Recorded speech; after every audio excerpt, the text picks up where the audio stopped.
Gray Sister by Mark Lawrence is the second book of the Ancestor trilogy. I really enjoyed Red Sister, and I was definitely pumped to check out the sequel. And I have to say that the sequel delivers, for sure. The only thing that stops me from giving this the same rating as Red Sister is probably the beginning.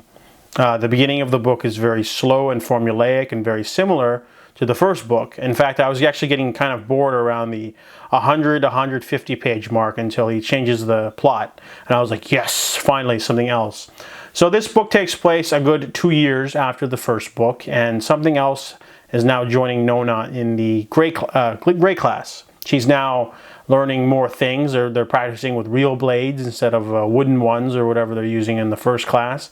And like I said, the first act or first chunk of this book is very formulaic. It's very similar to the first book, where Nona goes to classes, she hangs out with friends, new bullies, new enemies.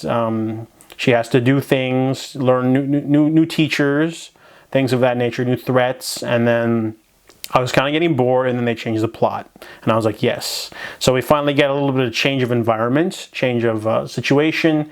But I noticed the book also gives you a lot more payoff. Well, there's a lot more stuff going on that the first book teases. But then you get a lot more stuff in this one.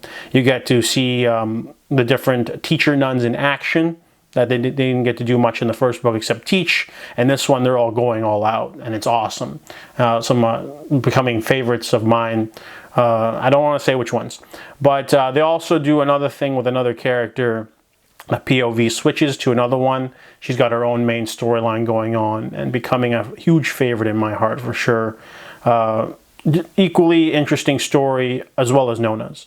So overall, this book is definitely more satisfying than the first book, because you get more of everything. You get to see more of the magic. You get to see more of the world, the politics, the different characters. I think you get to, they introduce, they mention other characters, but now those characters are introduced in the flesh in this book.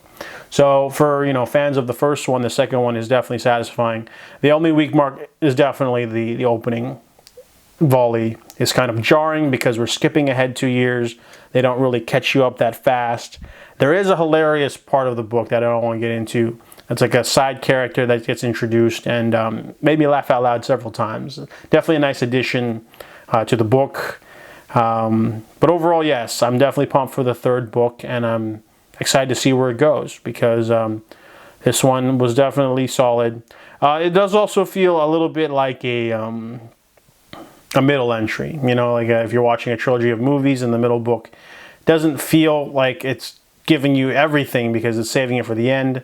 This book doesn't do that too much. It gives you a good, satisfying conclusion.